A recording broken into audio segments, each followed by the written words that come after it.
Hello everyone, Casey here with CrossWit, and I'm just going to sit here on my couch and I'm going to give you guys a review of a movie that I watched this weekend in case you give two shits about my reviews.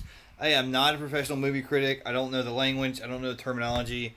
I don't really know that much about film or filmmaking. So this is purely just a layman's observation. But you know, that's who buys the tickets. Most tickets are not sold to film critics or people that understand how movies are made. You know, now my co-host Greg Borst can break movies down that way. I have guests that come on like Greg Fallon that can break movies down that way. I can't. All right, so this is if you just want a regular dude's opinion. Quick warning: spoiler alert if you haven't seen the film or A Star Is Born. Okay, and I'm talking about the newest remake of it. I understand it's been remade a few times. So, this is a film that's directed by Bradley Cooper, so I took an interest in it because I'm a Bradley Cooper fan. I think he did great in American Sniper, and I even watched Bradley Cooper when he was in small parts like on The Wedding Crashers. You know, I've always been a fan. So, me and my wife went to Little Rock this weekend to the movie tavern there in Little Rock. If you're familiar with Little Rock, it's off of, we're talking about the Bass Pro thing right there off of I-30. And the movie tavern is a really awesome place. If you haven't been there, check it out. You go there and it's like basically dinner in a movie. You sit in a recliner, and you have a waiter or waitress that you can order food while you watch the movies. It's a really, really awesome thing. And I'm going to talk about it in another video. But there's also a really cool thing on Monday nights where there's some aspiring comedians that you can have a comedy show for free while they test out new jokes. So anyway, plug on Movie Tavern. Back to my movie review. All right, so I didn't really know much about this going into the film. I knew that it was Bradley Cooper and Lady Gaga, and I had seen the previews, and just like a love story set with a kind of a rock star and a girl, which later I found out the girl was really just kind of the star of the movie. It's supposed to be the rock star, I guess. But so, real quick, just explanation of the plot. Basically, Bradley Cooper is a rock star, and he's an alcoholic, and he does shows. And when he gets done with shows, he likes to go party. And in this movie, he goes and he ends up visiting a bar, and in that bar, he meets. After a show, he meets Lady Gaga's character, and he watches her perform in this bar, and he's just blown away by how well she sings, and basically he falls in love with her, love at first sight type of deal. He immediately talks to her and starts to basically court her. I mean, he talks to her. It's the character. He's real, kind of like he was in American Sniper with his wife there. The way they portrayed it, kind of the super nice, simple. I really like you, and I think you're just wonderful type of, it's that type of character. And you have a few characters in movies like that always resonate with audience. Like in Rocky, the original Rocky, the way Rocky acted towards Adrian when he first met her, the way Bradley Cooper's character, Chris Kyle, acted towards his wife in American Sniper.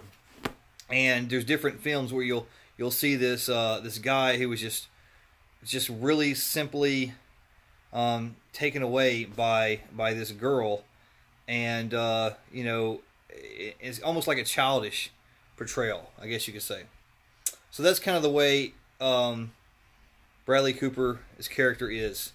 And Lady Gaga plays this basically nobody who has a wonderful voice, and she gets she's at the right place in the right time, and Bradley Cooper's character basically falls in love with her. Falls in love with her voice, brings her on the stage, and turns her into a star. Now, it should be noted that throughout the movie, Lady Gaga's character is never wrapped up in the fame. She's doing what she's got to do. She's doing what everybody wants her to do, but she is 100% just in it for him. Okay, she just loves him. She just wants to be with him. In fact, at one point, she even canceled the tour because they don't want him to come on it. I'll get to all that in a minute. So, the way the story goes is he discovers her, brings her up on stage. She sings. They do a duo together. The fans fall in love with them both. and then she's basically seduced, not sexually, but seduced musically, professionally by this producer, who turns her into, basically Beyonce. Okay, he turns her into the typical backup dancer star, wearing a lot of makeup, changes her appearance, tries to change her character, gets her, basically takes on the typical. It reminded me of kind of like the Taylor Swift transition from who she originally was to whatever the fuck she is now. I don't even know. And I'm not even a fan of country music, but Taylor Swift, between what she was when she was this young country singer and what she is now, is to me is completely irrecognizable. But whatever. I'm not a Taylor Swift fan, nor am I a country fan. I don't care. I'm just noticing a difference. But that's kind of how they portrayed the character Lady Gaga played. She started out with this real simple voice, and then she was kind of, she wasn't really seduced by the music industry. She just kind of went along with it, but she was always gravitated toward Bradley Cooper's character. So in the film, Bradley Cooper is, he's got demons, he's got family issues. His brother and him his brother kind of takes care of him. His dad's passed away. He's dealing with that. She's taking care of him. And he is helping her musically, and he's keeping her he's keeping her grounded musically. The fact that she's doing all this really pop culture, just kind of gimmick stuff is one thing, but he keeps advising her and supporting her and keeps her grounded in what really matters. And then, of course, at some point, she goes, he feels like she goes a little too far. About the time she wins a Grammy, and he kind of has just a moment of, jealousy. And it's not so much based, I don't think the jealousy is so much based on her success as that he's losing her. He feels like he's afraid of losing her. He's an alcoholic. He goes to rehab. He comes out of rehab. She's waiting for him. She's thrilled she's back. She loves him dearly. She helps him. He's clean. He stays clean. And the producer who recruited her is threatened by him more or less than anything else. He's afraid that he's going to lose his cash cow if she keeps clinging to her husband. So he basically convinces Bradley Cooper's character that he's a strain on her, and he's holding her down, and he's just really going to cause her misery, and he's holding her back and destroying her life. And then so Bradley Cooper commits suicide. He hangs himself in the garage, and while she's performing, she goes off to perform, and he does this when she comes back. It doesn't show it, but he's dead, and then the rest of the movie is scenes of her dealing with that, and then at the end she sings a song, kind of has some memory flashbacks to him, and it's really sad. So, what did I like about the movie, and what did I not like about the movie? What I liked about the movie was the performances that the stars had in. I thought that Bradley Cooper and Lady Gaga did exceptionally well in their roles. Okay, they really sold the roles. I think they did great. I was impressed by her. I'm not a Lady Gaga fan at all. Can't stand her music really. Would probably just as soon walk off a cliff than go to her concert. But in all fairness, I was really impressed by how well she acted. I think she's brilliant. Bradley Cooper's always good, and he really sold his part as well. That's about it. That's all I found good in the movie.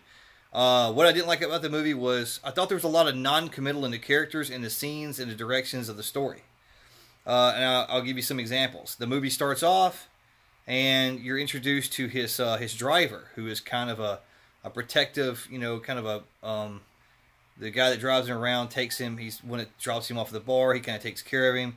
He goes and gets Lady Gaga. There's a couple comical scenes involving the driver. And the driver was a character I was immediately interested in. I really thought he kind of reminded me of John Farva in Iron Man. I know that's his movie, but he also played Iron Man's bodyguard. So it was kind of a hint of that with a little comedy to it. Obviously not that type of movie, but he had that character, and I was really interested in that character. And they they introduce him, and it's like, it seemed like there should be some depth in that character, and also they just never hear from that guy again. So that was kind of weird. His brother's the same way. His brother is introduced in there as a protective figure to him. He really, really kind of hovers over him and keeps him out of trouble and takes care of him. It's obvious that he does that. He has some really good. Number one, his brother's played by Sam Elliott, so you're automatically interested in this character. But it's like every time this character got interesting, every time there was a dramatic scene with this character and you were wondering what's next, it was like it was just kind of chopped off and there's no closure to any of those scenes. So the brother, in the final scene, they kind of have some words, and his brother pulls out a driveway, and you can tell he's emotional and he's crying because Bradley Cooper had basically told him that he had been his idol, that his brother had been. Bradley Cooper said that you have been my idol.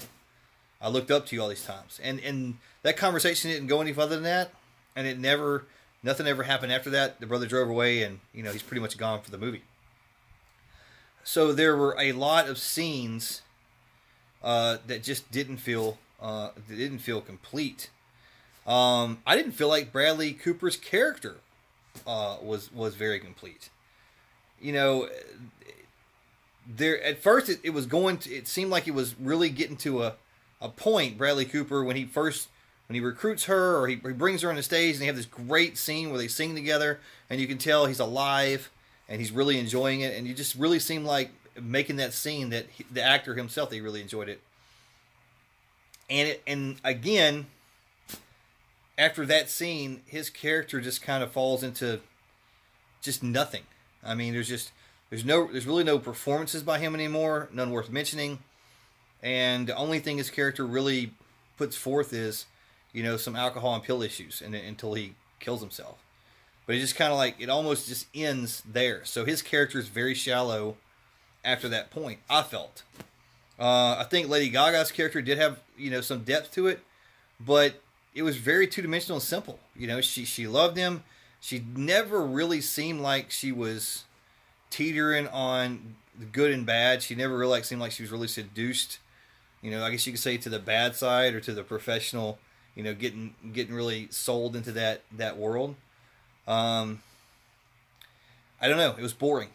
Honestly, the relationship was, to me in the story, was boring.